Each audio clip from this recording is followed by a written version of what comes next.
and welcome to Season 1, Episode 5 of Go Team Score Points. This episode, Sam and I talk about the Nuggets-Hawks game. Spoiler alert, we will talk about Sam's mom, announcers Scott Hastings and Chris Marlow, what a big deal Jokic is, then see if you can hear my eyes glaze over as Sam talks about NBA salaries.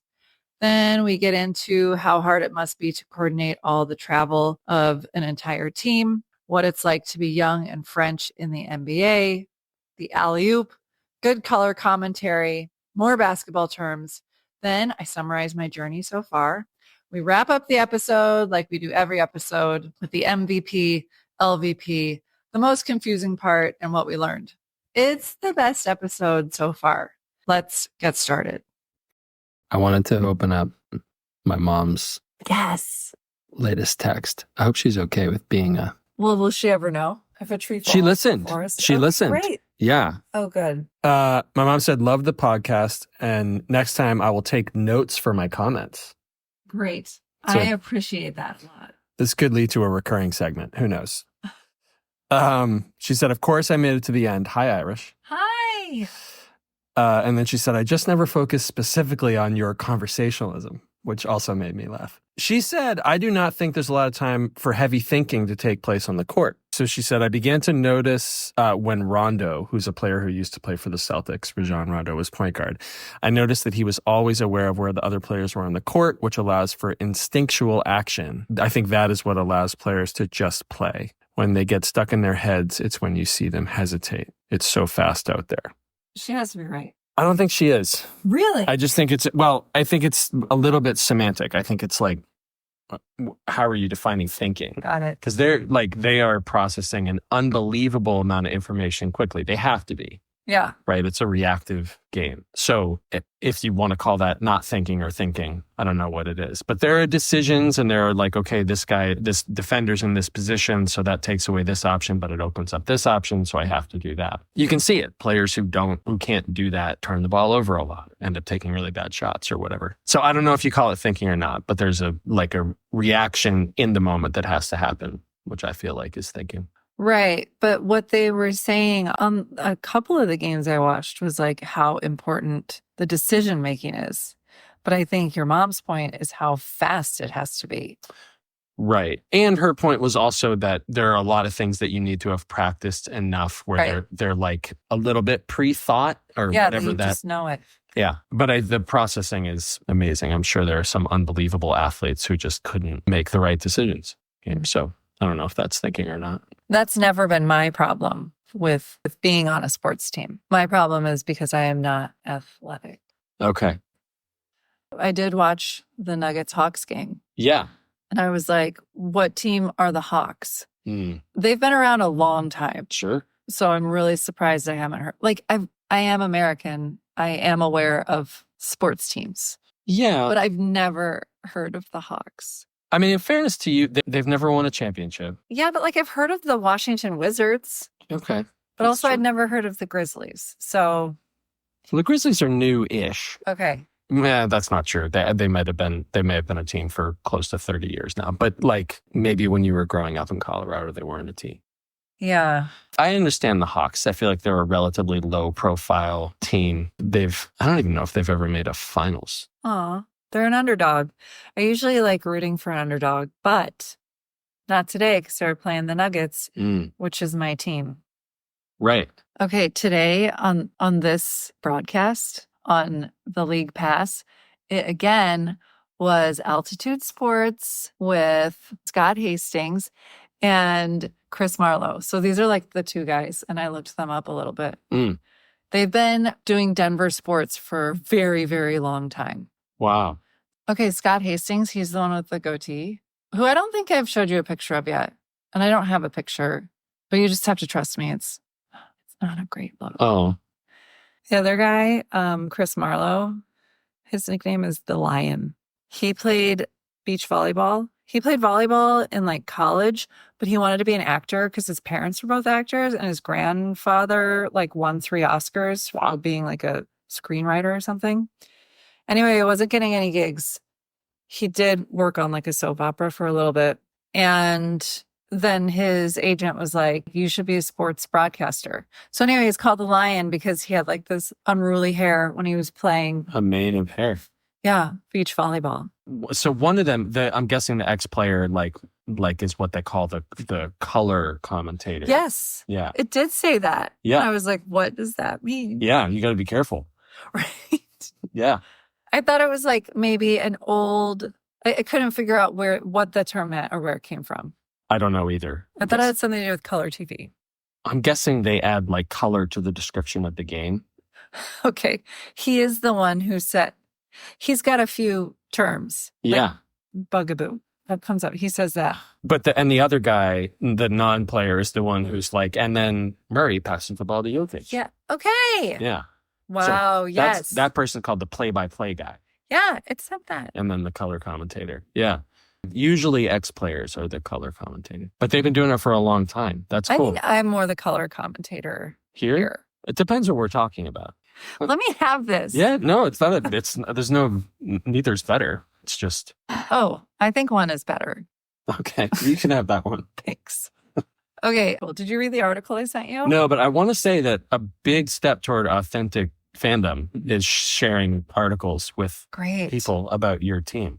Great. The article had a lot of information Yeah. about Jokic and the Nuggets. Okay, let me tell you some of it. I'll summarize it. Okay. So in this game, the one I watched, the Nuggets made 62% of their shots. Wow, that's really high. That's Okay. great.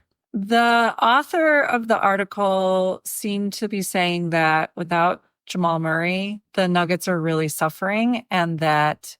So I asked you before if you thought Jokic was carrying the team, and this article said that he is. Yeah. So it says Jokic's brilliance is masking a lot of the Nuggets' foundational flaws. Yeah. And so the coach was saying in this article, it was saying that he doesn't want to play Jokic the entire game because it's like not fair to Jokic. But when he gives him rest time, like the other teams get like, they don't get ahead, but they like get a lot more points. They catch way up. Yeah. Yeah. And so he says, if I don't get the best player in the world back in, what am I doing? Right. He says, and it's unfair to Nikola, but it's our reality at times. When they said did Jamal Murray play in the game you watched? I don't think he did. I wonder. He's still out with a hamstring. He was back in like last week, but I think they said he was out with a hamstring again. Okay. It's telling that you didn't notice. And I don't mean that as an insult to you. I mean that as an insult to him. He has not been very good. Or he hasn't been as good as they need him to be. Yes. In short, the Times blamed Murray. Apparently the Nuggets have been losing, but they've had a really good run. And the night before, the game before, Jokic scored 56 points. Unbelievable. Yeah. And only one other Nuggets player has scored more. His name is David Thompson. He scored 73 points Wow. in 1978. I have a picture for you. Look at these guys. Look at those shorts. I know. And can you imagine what he could have done if he had the shoes that Jokic has? How many points do you think that's worth in that game? 15, 20? At least. Yeah. I think he was probably wearing like Chuck Taylor Converse. But he was. In 78? Yeah. Jokic, I don't know how much reading you did. So Jokic has never really been like a score first kind of player. That doesn't seem to be the way that he wants to play. What's that mean? Like that he will pass the ball first before he does anything? Yeah. He kind of always makes the right play. Right. And this is what they were talking about with decision making. Yeah. Like if there are two people on him, he will find the person who is open. Yeah. And he'll get them the ball. That's exactly the kind of teammate I want. Yeah. Yeah. Well, except that time I played on that B-League Ultimate Frisbee, they were, no, don't throw it to me. Right. That's the kind of teammate you want to watch. That's the kind of teammate I think most people would like to have. Yeah. He would be at the top of a lot of people's lists of the most fun person to play with. Okay. In like maybe ever in the NBA. But Jokic has made a big change in like since they started off kind of badly, Jokic has made a big change to scoring more. He's taking a lot more shots every game and he's scoring a lot more points. Yeah. Which I don't think he thinks is, I shouldn't say that, but it's what they need right now, but it's not how he would prefer to play. I don't think anybody would prefer it.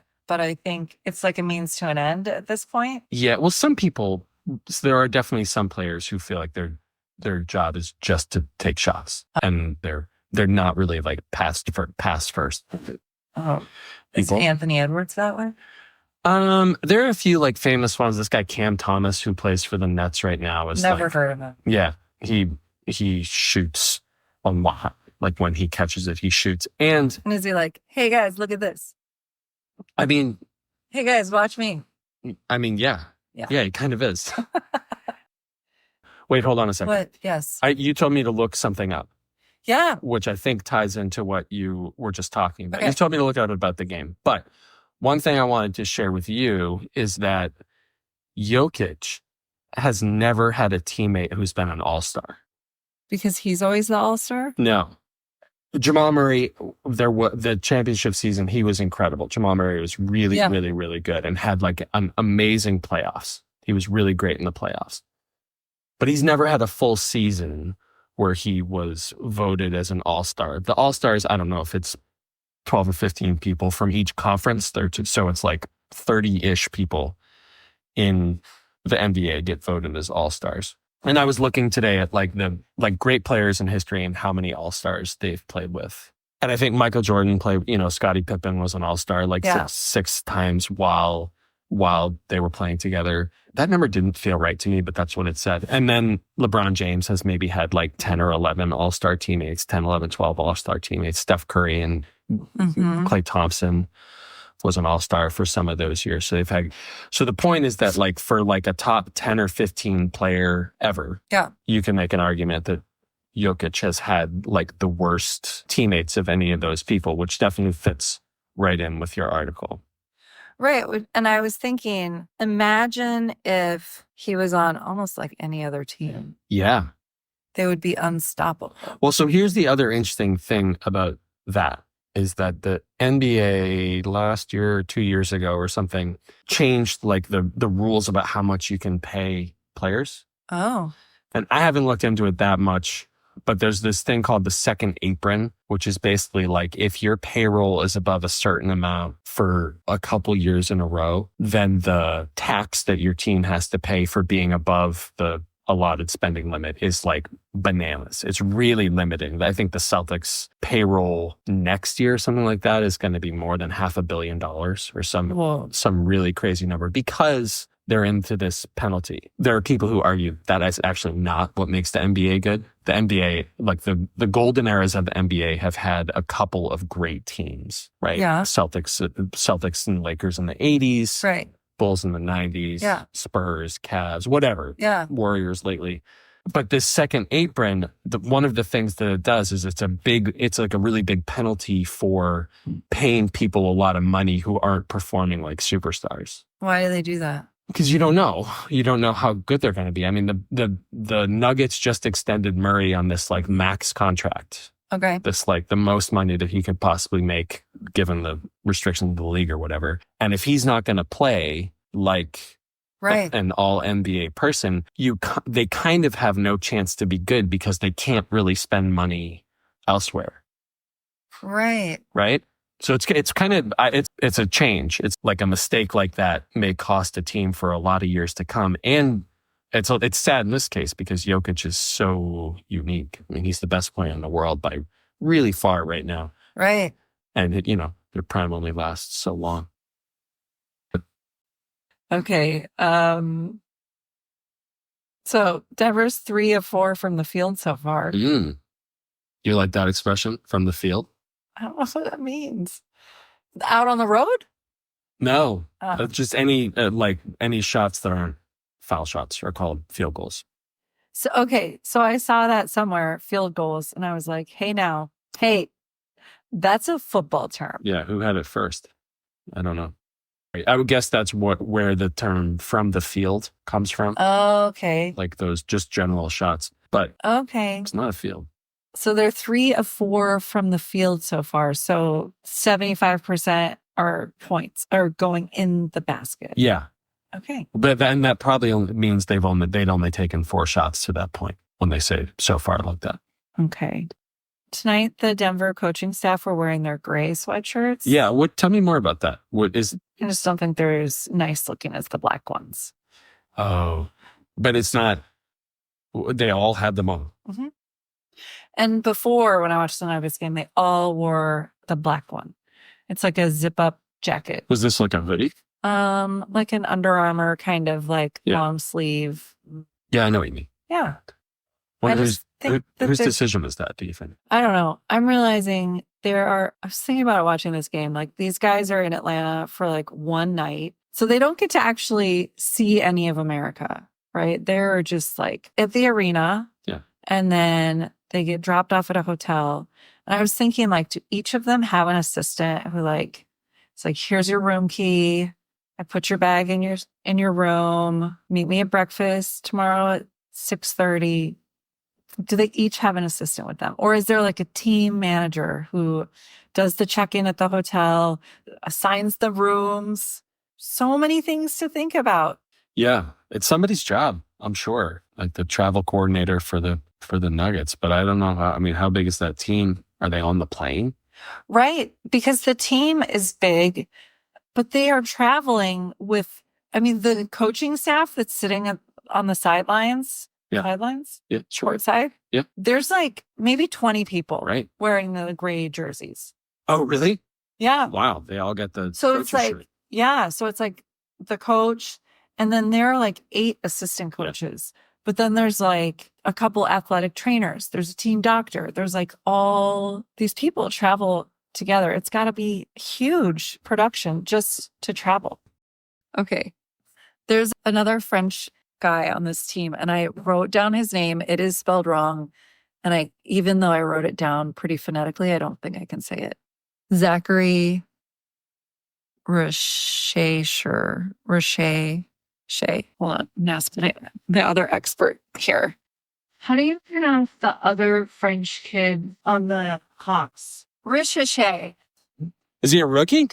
He's 19 and he's from France, and I think he should be friends. He should at least get in touch with Wembanyama. Yes. Yeah. His French names. Right. So complicated. Yeah, because remember I was saying that I feel bad for Wembanyama because he's like in America. He's having such a unique experience, but it turns out it's not unique. Right. There's a guy like just a few states over going through the same thing. They could talk about it. They really should. They could talk about it in French. Oh, in Francais. The hardships. Yeah. I feel for these kids because they are so... It's really young. They're so young. I don't know. Let's see. Okay, Christian Brown scores a lot in this game, and Christian Brown alley-oops to Michael Porter Jr. Now, tonight I've learned that dunking was my favorite, and now it's the alley-oop. So fun. It's so fun. Yeah. Big build-up. Yeah. So I didn't know. I've heard the term, of course. It's like in the cultural vernacular, but I didn't know what it meant until today when I looked it up. Oh, wow. Because they called it and I saw it and I didn't understand what specifically made it that. And you probably know this, but like you pass the ball to somebody who's kind of already jumped up in the air and then they dunk it. Yeah. The word alley-oop, it's from French. Fitting. I know. It comes from, it's alley. Sure. Hop, which is probably like up. How they say it because they're French. Alley up. Which means go up or off you go. Isn't that so cute? What did you think it meant? Like it's in like the... I think I always kind of thought it was like a layup, some sort of... You knew it was a basketball thing? Yes. Okay. I knew it was something, and I thought it was a layup, even though I kind of know what a layup is. Yeah, they have more than one word for some stuff. Right. So now I know, and it's my new favorite. And it started as a term, just so you know, because I looked up the word, the etymology of it. Okay. It started as a term for acrobats. Wow. Yeah. And then in the U.S., it started in the 50s for the San Francisco 49ers. See this football, basketball crossover. Sure. Crossover. Did it say what it means in football? Yeah, it said it was used by the San Francisco 49ers to describe a high pass that led to a touchdown. Oh. And then this is kind of vague. The term became more widely known in basketball. It doesn't say how, just as it did. Okay. It definitely didn't catch on in football. I've never in my lifetime I've never heard that. But it also says alley-oop can also be used as an interjection to express encouragement, especially when coordinating efforts to lift something heavy. Alley-oop. Like a couch. Yes. And then it's up. That is what I was picturing. Yeah. A couch. Okay, I want to show you a video. And the question is, can anyone guard Jokic? Because it just looks so funny. I'm looking at him guarding Jokic. It's so funny. He's so big. He's so big. Even amongst those guys. But he's that tall, is he? I think he's like 7'1". I think he's like Okay, that's pretty tall. pretty tall. Yeah. Okay, the announcer said that Michael Porter Jr. is there to, quote, clean it up on aisle 5. Oh, that does add some color. Okay, Scott Hastings, the color commentator. Strother's got 2 fouls already.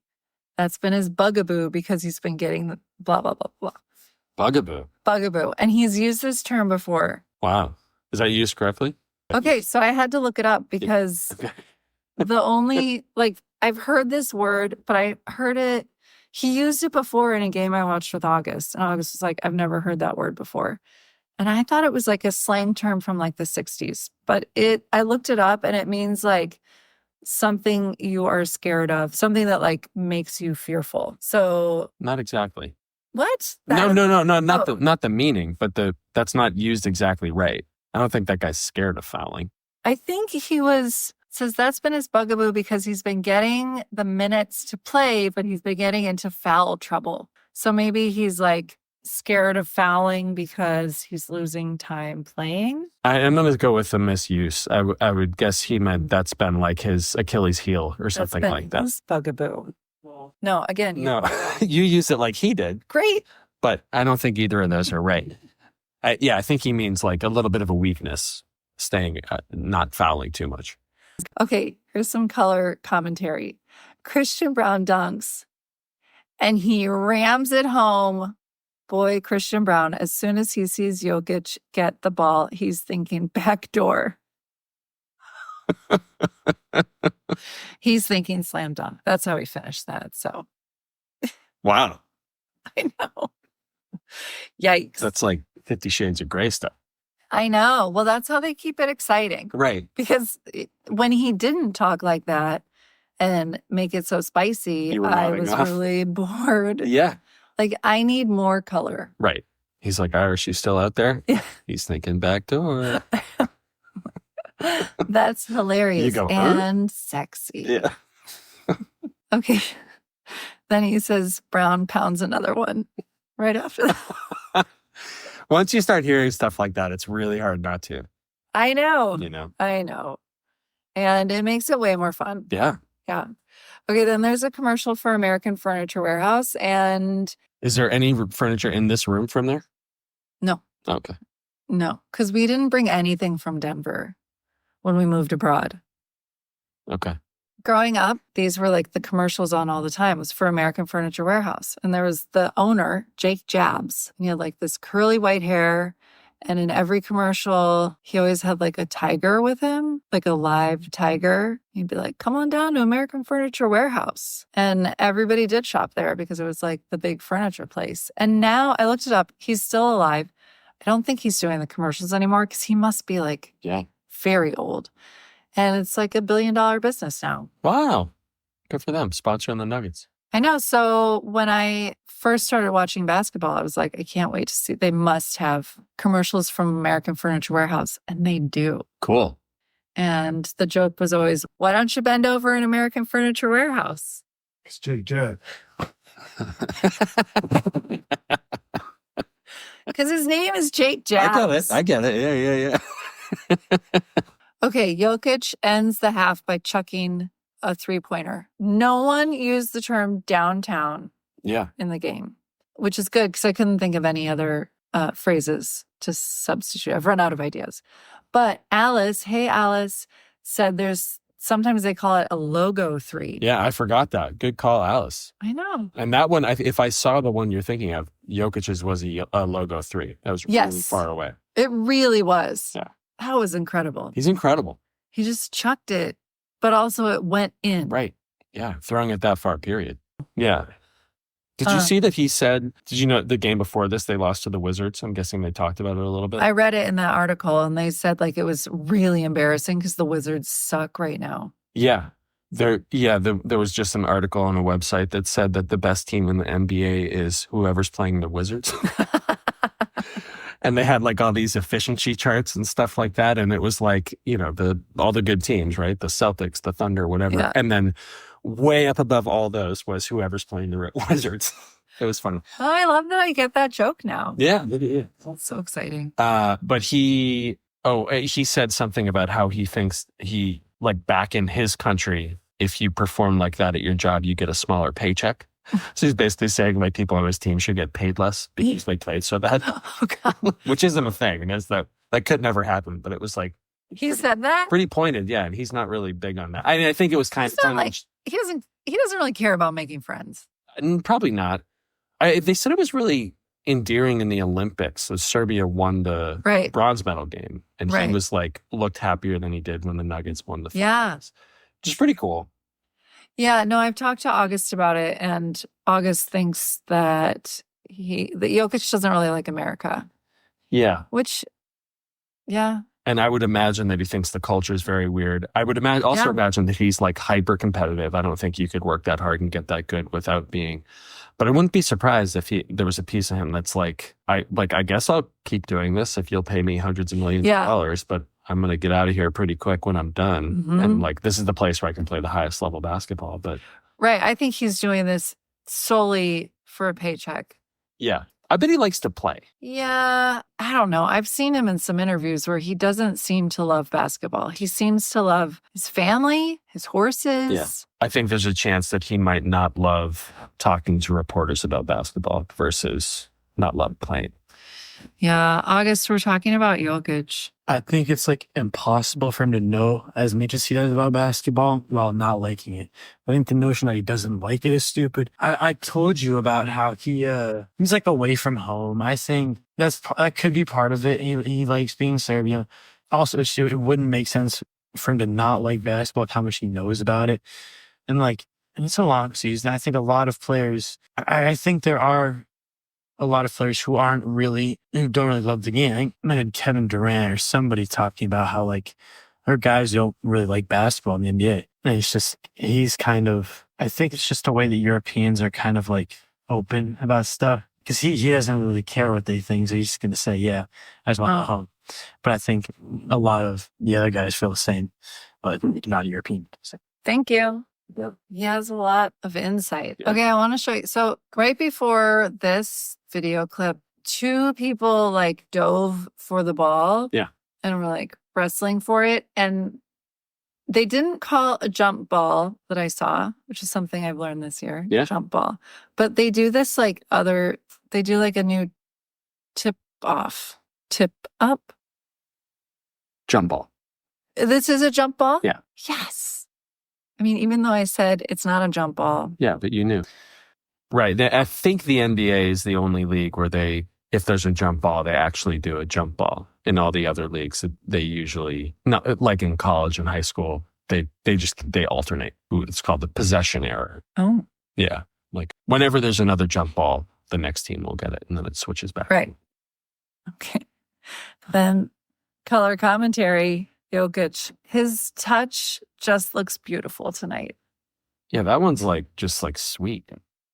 It's nice. It's just such a strange comment. And I really hope that Scott Hastings never retires. Because this is entertaining me more than the basketball game. Yeah. Okay, here's something I noticed. Nobody gets up on their own. If you fall down, is it because when you push yourself up or get up or stand up from the floor, you look undignified? Have you noticed no one gets up on their own? Oh, you rolled your hands and knees and put your butt up in the air yes. and kind of wiggle up. Right. Nobody does that. They all put their arms up and someone pulls them up. So I think that in terms of team building, one of the things that people coaches talk about, at least my coaches talked about forever ago in middle school and, even before high school was you rush to help each other up. Oh. If someone falls down play, we all help them up. Oh, Right. And so I think it's like a camaraderie thing and a togetherness thing that's sort of baked into basketball. is that similar to when someone's throwing a free throw? After they throw it, they high five everyone. Yeah. Every time. Every time. Yeah. Seems excessive. But that's like that's just like a basketball culture thing. Yes. Okay. Yes. They were using the term in the lane a lot in this game. What's that mean? Remember the Timberwolves floor was painted nicely in that spot? Mhm. That's the lane. Wait, in what spot? There's in the paint. Oh, the paint and the lane. Same thing. It's the same? Yeah. In the lane is in the paint? The lane is the paint. The paint is the lane. Yeah. What? Yeah. Oh, those words are interchangeable. Mhm. Oh. I feel misled by the NBA. Yep. Denver challenges and it's successful. Hooray. I really like the Atlanta coach's glasses. They're red. Oh, wow. They look really cool. I wonder if he won them in a giveaway.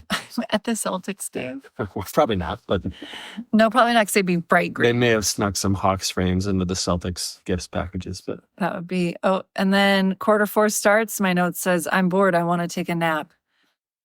So, Porter tied his record for points in a game from the paint. Good job.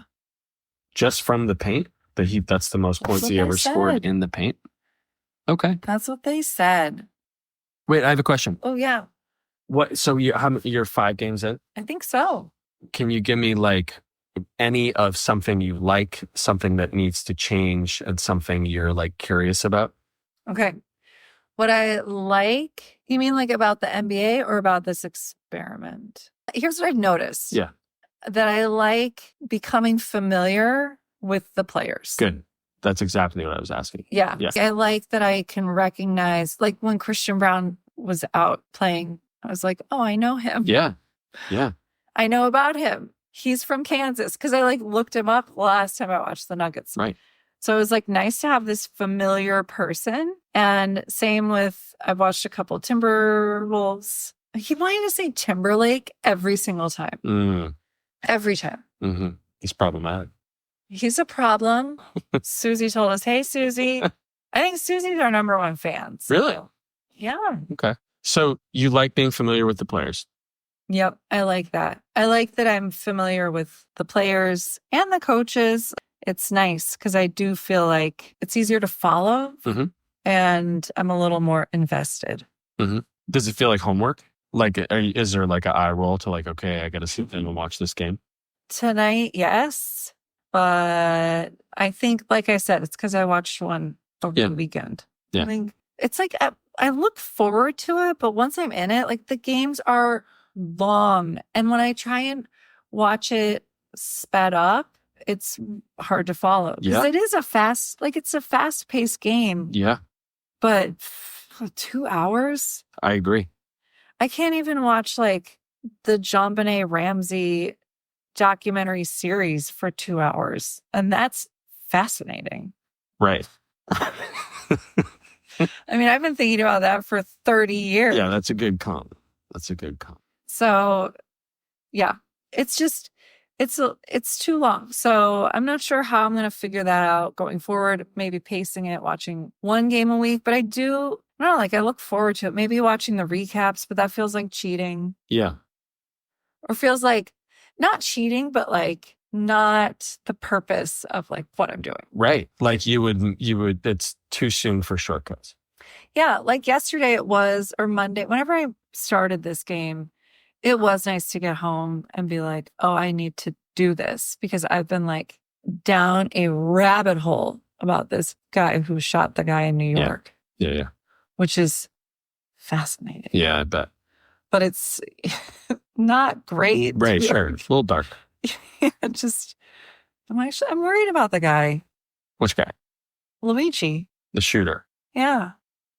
Because they caught him. Yeah. I'm going to write him a letter. Okay. But that'll mean a lot. I'm going to send him some cookies. Dear Luigi, You might know me from my podcast. Will they let you listen to podcasts in prison? Yeah. Because For I'm going to next send you. 90 years. I'm going to send you a tape recording. I'm sure they have a tape player. Send you 5 hours of podcast. Yeah. Okay. Yeah. So I think what I'm hearing is that the human part of it is interesting to you. Yes. The experience of these guys has come up a few times. Yeah, I think that's really, I think the people. The people, yeah, is interesting. And then that we got to find a way to tighten up these games. And then the color commentary. Right? It's the people and the color commentary. See, if I watch the recap, I miss the gems that Scott Hastings is just dropping throughout Yeah. the games. I do also, I think you'd miss if the recap would just be the baskets. Like watching a recap, a 10-minute recap would probably be just like most of the baskets from the game. It'd all be Chris Marlow. Is that his name? The play-by-play guy. The play-by-play guy. But I also think you would like miss a lot of the flow of the experience of a game. So let's try just one game a week. That makes me feel like I'm missing out on one of my teams because I'm watching 3 teams. I don't want to give up the Timberwolves, the Timberlakes. Yeah, they're pretty fun. Yeah, I like them a lot. But I'm also wondering, like, is there anything about the basketball that you're coming to look forward to? Alley-oops, I guess. Alley-oops. And the dunking. Yeah. I like the showy, the entertaining plays. Yeah. You're right. The free throws are kind of boring. Yeah. Yeah, I really like the alley-oops. I'll be curious if you get to a place watching where you notice something that players do that you would like. Like if they rebound well, or if they set a pick well, or if they, like if 2 of them work together particularly well in a way, like Jokic and Murray have this pick and roll, which you were asking about last time, which is like completely unguardable. That's like why they won their championship, the most unstoppable play in basketball. So I'll be really curious about, like, if as you watch, if you tune into anything, any skill or anything that you notice about a player that you're like, I really like, that's really good when they do it. I really like when they do that. Well, considering we're only like 20 games in, which feels like a lot. Yeah. But we have like 60 games to go. Yeah, it's too long. No, it's not too long. I'm saying like I've got a chance of I see. being able to pick up on this maybe this season. Okay. I like it. All right. Give me your MVP. It's the glasses of the Atlanta coach. Yeah. They're red. They look pretty cool. Like, is he French? I don't know. Maybe they were a gift from Zachary's mom. I don't know. There's no way to know. She was like, please take care of my son in America. Here are some cool French glasses. Merci. Merci. Yeah. I think my MVP is the color commentator. Seemed like that was your favorite part of the game. You know what? That's a great MVP. You're right. Scott Hastings really pounded it home this week. Yeah. Sweet action. Okay. Goatee and all. LVP, I'm going to say Murray. Sorry. Yeah. He's injured. And I know he's probably just as frustrated as I am. Yeah. My LVP, along those lines, but I'm going to go with the Nuggets management for, in some ways, for squandering Jokic's prime. Whoa. Yeah. What do you think they should do? Well, you probably, this KCP, I'm going to get the name wrong, but his last name was Pope. He played for the Nuggets last year. Okay. Was really good, and they kind of let him get away in free agency and didn't pay him. And Braun has been great. Brown. It's spelled like Braun, but it's pronounced Brown. Brown, thanks. Look at you. Bro, that's what I learned today. We're skipping ahead, but that's what I learned. Christian Braun has been great, and having Pope on the team still would have been really, really helpful this year. They miss him. Is Christian Braun new? No, but with Pope leaving, he sort of slid into that role. Okay. The Jokic is just like generational. He's the best player in the world right now. And is he like the Michael Jordan of our time? No one's the Michael Jordan of any time other than Michael Jordan, I don't think. But he's going to be the best player of this decade. Okay. Which there have only been a few decades in basketball, and something wild would have to happen in the second half of the decade for him not to kind of be unquestionably, assuming he has 3 or 4 more good years, which age-wise he should. How old is he? I don't know. We'll never know. Yeah, can't find out. But he'll be the best player of the 20s, and there's not that many people on that list of the best. So yeah, he's got the title belt for best player in the world right now, and it's too bad that he doesn't have a team around him to recognize that. Yeah. Yeah. What was the most confusing part for you? Brown. That's why they said Browntown. Oh, Browntown doesn't make sense. Yeah. Browntown also does not make sense. No. That's not a thing. Sounds gross. It does sound gross. What about for you? Confusing. I think when they had the jump ball and they did another, they threw the ball up in the air, a tip off. I hadn't seen that before. Yeah. So it wasn't confusing necessarily, but I was not 100% sure what was going on. So I guess that was a little confusing. Yeah.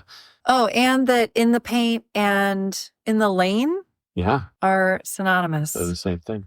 Okay. And then what we learned, you learned that. I learned, yeah. Brown showed up twice for me in my lessons from the game. And then I learned what alleyoop means. That's a fun one. That's important. Yeah. That was a good one. Okay. So that's it for this episode. We got it. Good job, Sam. Good job. Bye. Bye.